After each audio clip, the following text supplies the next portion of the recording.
السلام عليكم ورحمة الله تعالى وبركاته. نحمده ونصلي على رسوله الكريم، أما بعد، فقد قال الله تبارك وتعالى في كلامه القديم وفي الفرقانه المجيد بعد أعوذ بالله من الشيطان الرجيم بفضل بسم الله الرحمن الرحيم. النبي أولى بالمؤمنين من أنفسهم وأزواجه أمهاتهم. صدق الله المولانا العظيم. எல்லா புகழும் அல்லாஹ் ஒருவனுக்கே உரித்தாகட்டுமாக. ஆமீன். அன்பிற்கினிய அல்லாஹுவின் நல்லடியார்களே, நாம் உலகில் மக்களை நேசிப்பதற்கான பல காரணங்கள் இருக்கலாம்.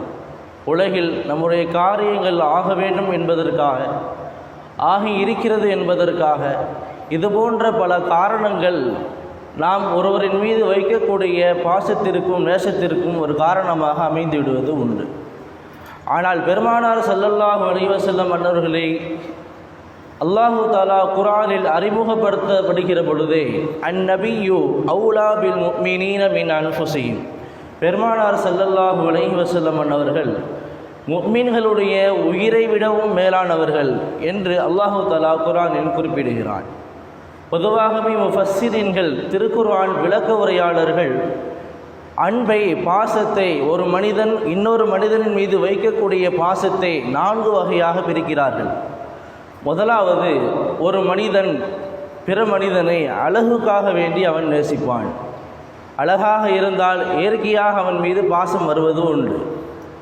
இரண்டாவது, தனக்கு ஏதேனும் அவர் உபகாரம் செய்திருப்பார், அவரின் மூலியமாக ஏதாவது ஒரு நல்ல காரியம் நமக்கு நடந்திருக்கும், நம் வாழ்வில் நாம் மிகவும் கீழ்த்தரமானவர்களாக, ஒரு பொருளாதாரத்தில் மிகவும் குறைந்தவர்களாக நாம் இருந்திருப்போம், நம்மை அவர் நம் வாழ்வை தூக்கிவிட்டவராக இருப்பார், நமக்கு பெரும் உபகாரம் செய்தவராக இருப்பார், எனவே அவரை நாம் நேசிப்போம். மூன்றாவது, அவர் நற்குணம் உள்ளவராக இருப்பார், எல்லோரிடமும் சகஜமாக ஓப்பனாக பழகக்கூடிய, பின்னால் போய் வேறு மாதிரியும் முன்னால் ஒரு மாதிரியும் பேசாமல் எப்பொழுதும் ஒரே மாதிரி எல்லோரிடமும் பேசக்கூடிய நற்பண்பு உள்ளவராக அவர் இருப்பார், எனவே நாம் அவரை நேசிப்போம். நான்காவதாக, அவர் நமக்கு உறவுக்காரராக இருப்பார்.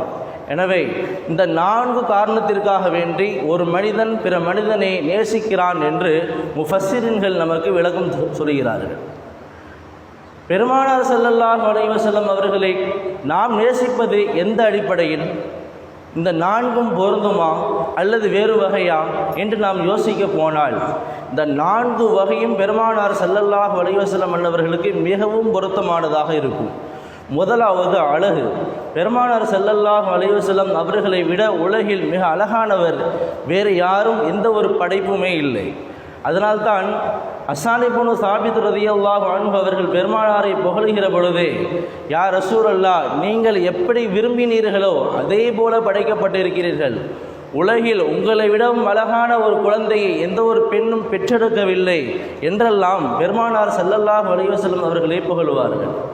யூசுப் அலைஹிஸ்ஸலாம் அவர்களுடைய அழகை குறித்து அல் குர்ஆன் பேசுகிறது. அவருடைய அழகை பார்த்த பெண்கள் எல்லாம் அவர்கள் தன்னுடைய கையை கத்தியால் அறுத்து கொண்டார்களாம். அந்த உணர்வு கூட இல்லாமல் யூசுப் அலைஹிஸ்ஸலாம் அவருடைய அழகை பார்த்து பிரமித்து போனார்கள். ஆனால் நமக்கு முஹத்தீஸீன்கள் விளக்கம் கூறுகிறார்கள், 1000 யூசுப் அலைஹிஸ்ஸலாம் வந்தாலும் கூட பெருமானார் ஸல்லல்லாஹு அலைஹி வஸல்லம் அவர்களுடைய அந்த நெற்றியினுடைய அந்த அழகை பார்த்தாலே அந்த பெண்கள் எல்லாம் தன்னுடைய உள்ளத்தை உடைத்து கொள்வார்கள். அவ்வளவு அழகானவர்கள் பெருமானார் ஸல்லல்லாஹு அலைஹி வஸல்லம். ஆக அழகிலும் பெருமானார் ஸல்லல்லாஹு அலைஹி வஸல்லம் அவர்கள் முதன்மைத்துவம் பெறுகிறார்கள், குணத்தாலும் முதன்மைத்துவம் பெறுகிறார்கள். அல்லாஹ்வே அல் குர்ஆனில் புகழுகிறானே, வ இன்னக லஅலா குலுகின் அதீம், நபி, நீங்கள் மகத்தான உயர்வான குணத்தின் மீது நீங்கள் இருக்கிறீர்கள் என்று அல்லாஹுவின் வாயாலேயே நற்சான்று பெற்றார்கள் பெருமானார் ஸல்லல்லாஹு அலைஹி வஸல்லம். குணத்தாலும், அழகாலும் குணத்தாலும் உயர்ந்திருக்கிறார்கள். மூன்றாவது, உபகாரத்தாலும். அப்படி என்ன உபகாரம் செய்தார்கள்? நாம் ஒன்றும் நபிகளாரின் காலத்தில் வாழவில்லையே, நபிகளாரின் காலத்திற்கு நமக்கும் 1445 வருடம் ஆகிவிட்டதே, அப்படி என்ன நமக்கு உபகாரம் செய்திருக்கிறார்கள் என்று நாம் யோசிக்க போனால், இன்றைக்கெல்லாம் நாம் ஒரு முஸ்லீமாக ஒரு தொப்பியுடனும் ஒரு தாடியுடனும் ஒரு ஜிப்பாவுடனும் இங்கே நாமெல்லாம் ஒரு முஸ்லீமாக நிம்மதியாக வாழ முடிகிறது என்று சொன்னால் அதற்கெல்லாம் பெருமானார் ஸல்லல்லாஹு அலைஹி வஸல்லம் அவர்கள்தான் காரணம். பெருமானார் ஸல்லல்லாஹு அலைஹி வஸல்லம் மாத்திரம் இந்த உலகில் படைக்கப்படவில்லை என்றால் ஒரு வார்த்தை இப்படி சொல்வார்கள், லௌலாக்க லௌலாக்க லமா ஹலகுத்துல் அஃலாக், நபியே நீங்கள் மாத்திரம் இந்த உலகில் படைக்கப்படாமல் இருந்திருந்தால் இந்த அகிலமே படைக்கப்பட்டிருக்காது என்று கூறுவார்கள். அப்படிப்பட்ட பெருமானாரின் படைப்புக்காக ஏங்கி தவித்தது இந்த உலகம். அப்பேற்பட்ட நபிகளாரை பெற்றிருக்கிற நாம் நமக்கு செய்த பெரிய உபகாரம் இந்த இஸ்லாம், இந்த மார்க்கம். இந்த மார்க்கத்தின் பிரகாரம் நம்மை இந்த அளவிற்கு இன்ற அளவிலும் நம்மை வாழ செய்திருக்கிறார்கள் அல்லவா, இதைவிட மிகப்பெரிய உபகாரம் வேறு என்ன வேண்டும்? நான்காவது உறவு. பெருமானாருக்கும் நமக்குமான உறவு என்ன? இதை அல்லாஹு தாலாவே குர்ஆனில் குறிப்பிடுகிறான். அந்நபியு அவுலா பில் முஃமினீன மின் அன்ஃபுஸிஹிம். பெருமானார் ஸல்லல்லாஹு அலைஹி வஸல்லம் அவர்கள் முஃமின்களுடைய உயிரை விடவும் மேலானவர் என்று கூறிய அல்லாஹு தாலா அடுத்த வார்த்தையை கவனியுங்கள், வஅஸ்வாஜுஹு உம்மஹாத்துஹு, அவர்களுடைய மனைவிமார்கள் முஃமின்களுக்கு தாய்மார்கள் என்று அல்லாஹு தாலா கூறுகிறார். நபி ஸல்லல்லாஹு அலைஹி வஸல்லம் அவருடைய மனைவி நமக்கு தாய் என்றால் நபி நமக்கு தந்தை தானே. நபி ஸல்லல்லாஹு அலைஹி வஸல்லம் அவர்கள் இந்த சமூகத்திற்கு தந்தை, அவருடைய மனைவிமார்கள் நமக்கெல்லாம் தாய்மார்கள் என்கிற ஒரு வார்த்தையை அல்லாஹு தாலா அல் குர்ஆனில் பதிவு செய்கிறான். ஆக பெருமானார் ஸல்லல்லாஹு அலைஹி வஸல்லம் அன்னவர்கள் நமக்கு மாமா மச்சான் வழிமுறை அல்ல, நம்முடைய அத்தா அவர்கள், நம்முடைய தந்தை. ஆகவே தந்தையிடம் வரக்கூடிய அந்த பாசம், அந்த அன்பு இயற்கையாக வரும். ஒரு தாயை நேசிக்கிறோம், ஒரு தந்தையை நேசிக்கிறோம், காரணம் எல்லாம் இருக்காது. ஏனென்றால் அவர் நம்மை பெற்றெடுத்தால், அந்த தாய் என்னை பெற்றெடுத்தால், எனவே நான் அவரை நேசிக்கிறேன் என்று தான் நேசிப்போமே ஒழிய காரணமெல்லாம் இதற்கு தேடிக்கொண்டு இருக்க மாட்டோம். எனவே தான் பெருமானார் ஸல்லல்லாஹு அலைஹி வஸல்லம் அன்னவர்களும் நமக்கு தந்தையுடைய அந்தஸ்தில் இருக்கிறார்கள். எனவே நாமும் இயற்கையாக அவர்களின் மீது நாம் பாசம் வைக்கக்கூடிய நேசர்களாக நாம் மாற வேண்டும். ஏனென்றால் சஹாபாக்கள் எல்லாம் அவர்கள் எப்படி தெரியுமா நேசித்தார்கள்?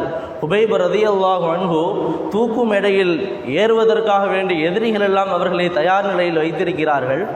அப்பொழுது எதிரிகள் எல்லாம் கேட்கிறார்கள், ஹுபைபே, இந்த இடத்திலே பெருமானாரை விட்டுவிட்டு நீ செல்கிறீரா, நீ தப்பித்து கொள்ளலாம் என்று எதிரிகள் கூற ஹுபைப் ரலியல்லாஹு அன்ஹு சொன்ன வார்த்தை வரலாற்றின் பொன்னேடுகளால் பதிக்கப்பட வேண்டிய வார்த்தை. சொன்னார்கள் ஹுபைப் ரலியல்லாஹு அன்ஹு, ரசூலுல்லாஹி ஸல்லல்லாஹு அலைஹி வஸல்லம் அவர்கள் மீது அவர்களை இங்கு தூக்கு மேடையில் ஏற்றுவது அல்ல, அவர்களுடைய காலில் ஒரு முள் குத்துவது சரியா அல்லது நான் இந்த தூக்கு மேடையில் ஏறுவது சரியா என்று கேட்டால் நான் இந்த தூக்கு மேடையில் ஏறுவதுதான் சரி, பெருமானார் ஸல்லல்லாஹு அலைஹி வஸல்லம் அவருடைய காலில் ஒரு முள் குத்துவதை கூட நாங்கள் விரும்ப மாட்டோம் என்று ஹுபைப் ரலியல்லாஹு அன்ஹு சொன்ன இந்த வார்த்தையை போதும் சஹாபாக்கள் ரசூலுல்லாஹை எந்த அளவிற்கு நேசித்தார்கள் என்பதை நம்மால் புரிய முடிகிறது. அன்பிற்குரியவர்களே, எல்லாம் அல்ல அல்லாஹு தாலா நம்மையெல்லாம் நபிகளாரை நேசித்து அவர்களுடைய வாழ்க்கையின் வழிமுறையின் பிரகாரம் வாழக்கூடிய தௌஃபீகை தருவானாக. ஆமீன். வாஹிரு தஅவானா அல்ஹம்துலில்லாஹி ரப்பில் ஆலமீன்.